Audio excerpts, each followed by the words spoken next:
Hi, my name is Catherine McCaffrey. I'm an associate professor of anthropology at Montclair State University in New Jersey, and for the past 20 years I've done ethnographic and historical research in Vieques.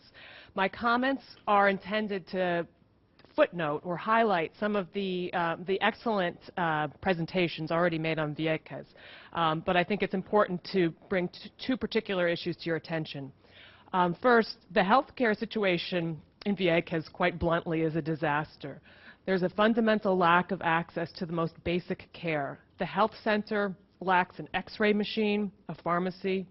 There are 2 doctors on the island. To see one of these doctors, elderly residents fill the waiting room before sunrise, or like Ms. Negretti's grandmother, make the arduous trip to the main island.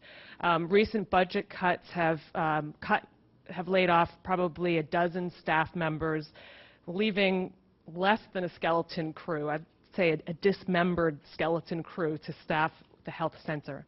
There is no access to emergency care on the island. Events like a car accident, a miscarriage, an asthma attack that could be easily managed in an average hospital in the United States or Puerto Rico can and do kill you in Vieques.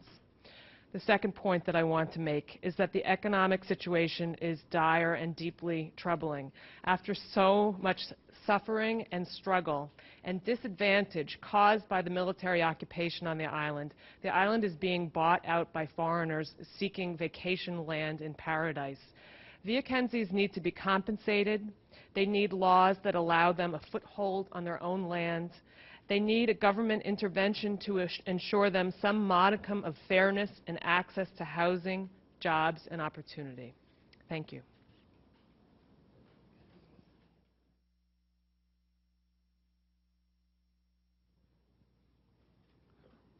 Hello, my name is Alexis Vargas. I'm an engineer and I participate in the safety forum.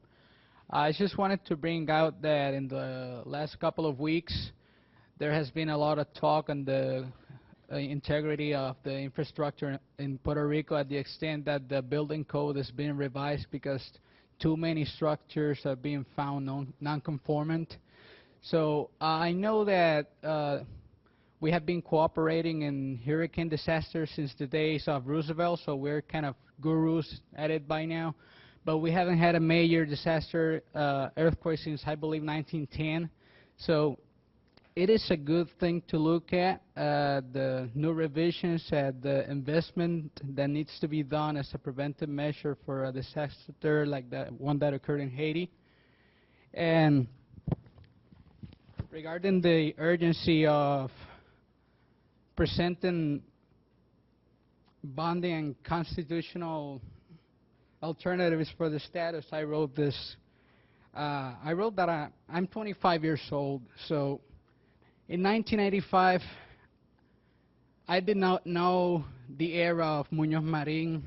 I did not know the era of the Spanish-American War. Independence doesn't seem as attractive as it did in the Spanish-American War.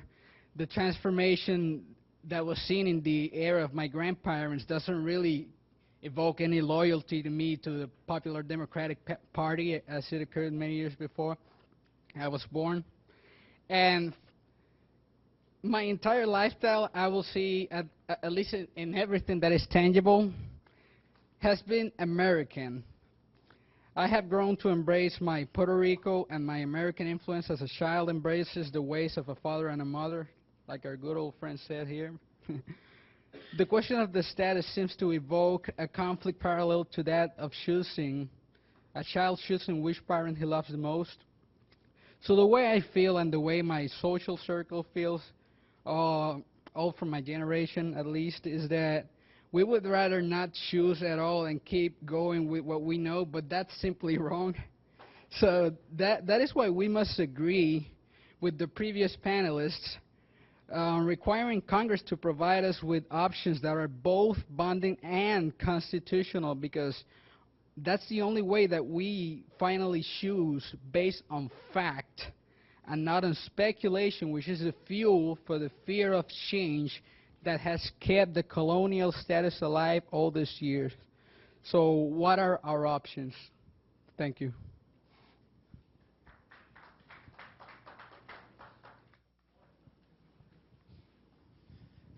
Good afternoon to the co-chairs and members of the panel.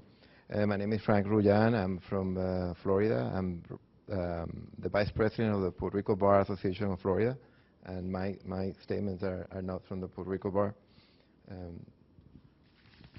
First of all, I want to say that most people know that Florida is known as a swing vote state, but what most people do not know is that Puerto Ricans in Central Florida, what is known as the I-4 corridor, was a critical and decisive factor in giving Florida to Bush in 2004 and to Obama in 2008 in the respective presidential elections.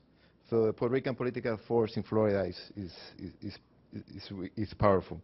There are around 850,000 Puerto Ricans in Florida, and most the Puerto Ricans do want this status issue resolved, regardless of whatever options there are. However, most of the Puerto Ricans in Florida are in favor of statehood, and most of them remember the 2008 Democratic National Platform, which specifically included Puerto Rico, and Obama included in that platform that it was going to resolve the status issue within its the 4-year term, as well as what Professor Dolphy mentioned, the letter to Governor Fortuño, which rephrases the same statement. The first and most important question that we need to answer before we start getting into all this debate is, what is the current status of Puerto Rico? Once you understand what the current status of Puerto Rico is, then you understand why we need to change it. What we have right now is basically an immoral colonial arrangement. Puerto Ricans are continuously bombarded by media manipulation from all sides, and the majority of Puerto Ricans in Puerto Rico and outside of Puerto Rico don't even know what the current status really is or what it means.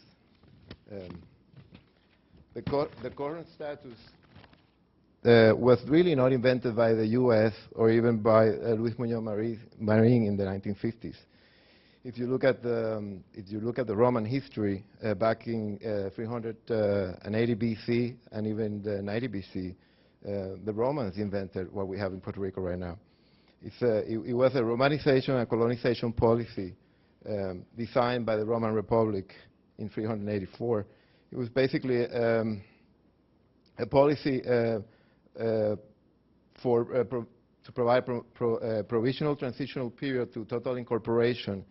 Meanwhile, they provided like a partial citizenship, like a second-class citizenship, what they call in Latin civitas sine suffragio. And there's a law review about it.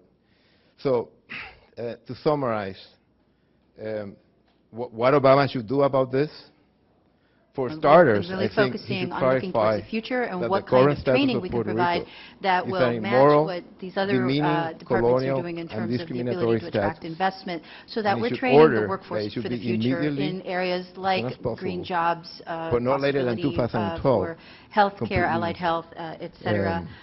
We toured along with everyone and received a lot of really interesting information from regional municipalities and regions, and municipalities, specifically around their interests, because we need to hear from you what you think, where the island can go, and what kind of investments can be made, and how we can also better leverage our resources as we move forward. So everything from infrastructure we heard, and as well as issues like tourism and ecotourism. So it's all looking forward. Open it up? Right down, these two right down. We've got two right down here.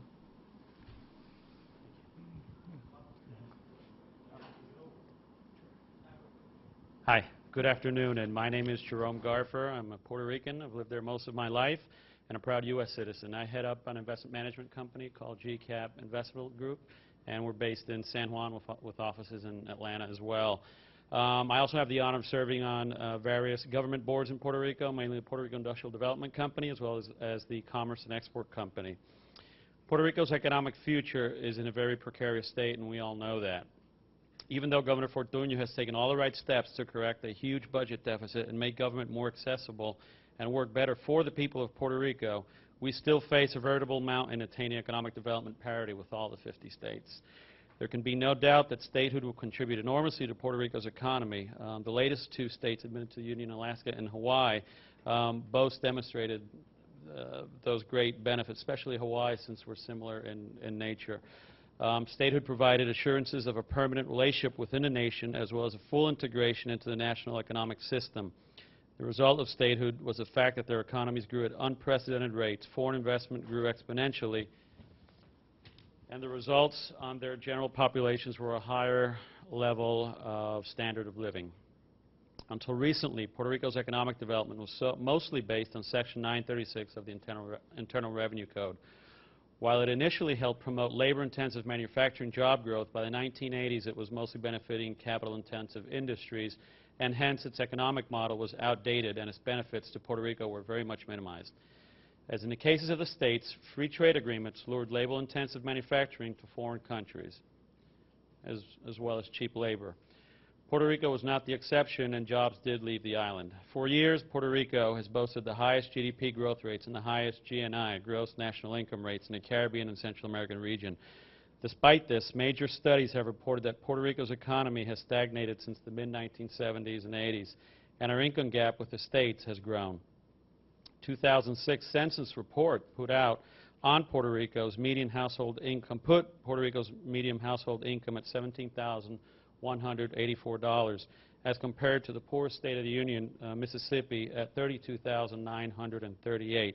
This represents roughly 50% of Mississippi's median household income.